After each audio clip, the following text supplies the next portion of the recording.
எல்லாருக்கும் வணக்கங்க. எல்லாரும் சூப்பரா இருப்பீங்கன்னு நினைக்கிறேன். இன்றைக்கி வந்து லாஸ்ட்டு செவ்வாய்க்கிழமை வந்து 6வது வாரம் வெற்றிலை தீபம் வந்து போட்ட வீடியோ தான் உங்கள் கூட வந்து ஷேர் பண்ணியிருக்கேன். அன்னைக்கு வந்து ஈவினிங் 6 மணிக்கு வந்து வீட்டுக்கு வந்தேன். வரும்போதே வந்து பூஜைக்கு தேவையான பூவும் வெத்தலையும் வந்து வாங்கிட்டு வந்திருந்தேன். க்ளீனிங் ஒர்க்கு கொஞ்சமாக இருந்தது. அது எல்லாமே வந்து கொஞ்சம் எல்லாமே நல்லா க்ளீன் பண்ணிவிட்டு, மாடியிலேயும் வந்து துணி காய போட்டிருந்தேன். அதுவும் நல்லா காஞ்சிருந்தது. எடுத்துகிட்டு வந்து அதையும் வந்து மடித்து எடுத்து வச்சுட்டு, பாத்திரம் எல்லாமே இருந்தது. அதையும் வந்து எல்லாமே வாஷ் பண்ணி எடுத்து வச்சுட்டேன். இன்றைக்கி வந்து நெய்வேத்தியமாக வந்து வெண்பொங்கல் செய்யலாம். நைட்டு டின்னருக்கும் வந்து அப்படியே இருக்கட்டும் அப்படின்னு சொல்லிட்டு, அதுதான் வந்து ஃபஸ்ட்டு அரிசி வந்து ஊற போட்டுட்டேன்.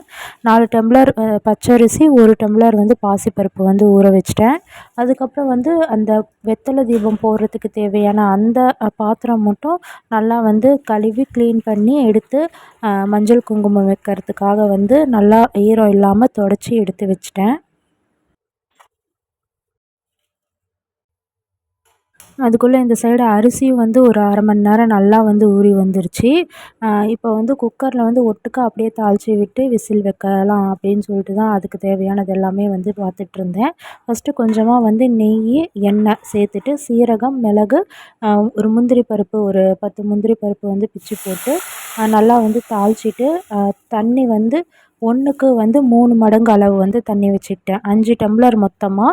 அதுக்கு வந்து 15 டம்ளர் அளவு வந்து தண்ணி வச்சு, தண்ணி வந்து நல்லா கொதி வந்ததும் அரிசி அதிலேயே போட்டு, அரிசியும் தண்ணியும் வந்து கொஞ்சம் ஈக்குவலாக சமமாக வந்ததுக்கப்புறம் தான் வந்து தேவையான அளவு உப்பு போட்டு, குக்கர் மூடி போட்டு ஒரு 2 விசில் மட்டும் விட்டு எடுத்துக்கிட்டேன். இந்த மாதிரி செய்யும்போது அந்த தண்ணி வந்து பொங்கி வராமல் கொஞ்சம் நல்லா சாஃப்டாக வந்து நல்லா குழைவா வந்து பொங்கல் வெந்து வரும். அடுத்ததாக அந்த விசில் போட்டு விட்டுட்டு நானும் வந்து ரெஃப்ரெஷ் ஆகிட்டு வந்துட்டு பூஜைக்கு வந்து தேவையானது எல்லாமே பலகை, அந்த சாமி படம் எல்லாமே வந்து நல்லா வந்து கழுவி ஈரம் இல்லாமல் நல்லா வந்து துடைச்சிட்டு, சாமி வைக்கிற அந்த இடம் மட்டும் வந்து நல்லா துணியில் வச்சு துடைச்சிட்டு, அந்த பிளேட்டுக்கு எல்லாமே மஞ்சள் குங்குமம் வந்து வச்சு, வெத்தலையிலையும் வந்து மஞ்சள் குங்குமம் எல்லாமே வச்சு நல்லா அலங்கரிச்சுட்டு, அதுக்கப்புறம் வந்து சாமி கும்பிட ஸ்டார்ட் பண்ணேன். ஒரு வாரமாகவே வந்து ரொம்ப வந்து டயர்டாக இருந்தது. உடம்பு முடியல. மாற்றி மாற்றி எல்லாருக்குமே வந்து காய்ச்சல், ஃபீவரு, சளி, இருமல் இந்த மாதிரியே தான் இருந்தது. சரியாக வந்து வீடியோவில் கான்சன்ட்ரேஷனே பண்ண முடியல. லாஸ்ட் வீக் வந்து போடக்கூடாது தடங்கலாயிடுச்சு. அதனால் இந்த வீக் வந்து 6வது வாரமாக வந்து போட்டு கம்ப்ளீட் பண்ணியாச்சு.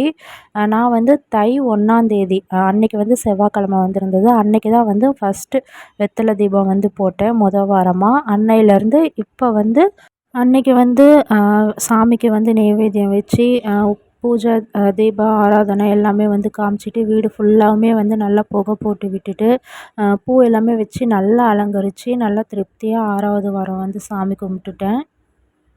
இன்னும் அடுத்தடுத்த வாரத்தில் வந்து சாமி கும்பிட்ணும் அப்படின்னு தான் வந்து பார்த்துட்ருக்கேன். செய்ய முடியலன்னா அட்லீஸ்ட் வந்து முருகர் கோயிலுக்காவது வந்து செவ்வாய்க்கிழம ஆனா வந்து போகணும் அப்படின்ட்டு வந்து நினச்சிட்ருக்கேன். பார்க்கலாம் எப்படி நடக்குது அப்படின்னு சொல்லிட்டு. அன்றைக்கி வந்து ரொம்ப நல்லா இருந்தது. அந்த வெத்தலை வச்சு, பூ வச்சு நல்லா அலங்கரித்ததும் வந்து விளக்கெல்லாம் ஏற்றி வச்சு பார்க்கும்போது ரொம்ப வந்து நல்லா இருந்தது. கொஞ்ச நேரம் அப்படியே வந்து பார்த்துட்டு, அதுக்கப்புறம் வந்து ஹோர டைம் முடிஞ்சதுமே வந்து எல்லாம் எடுத்து வச்சுட்டு, என்னோடய பூஜையை வந்து முடிச்சிட்டேன். இந்த வீடியோ உங்களுக்கு பிடிச்சிருந்தா ஒரு லைக் கொடுத்துட்டு மறக்காமல் சப்ஸ்கிரைப் பண்ணிக்கோங்க. Thank you.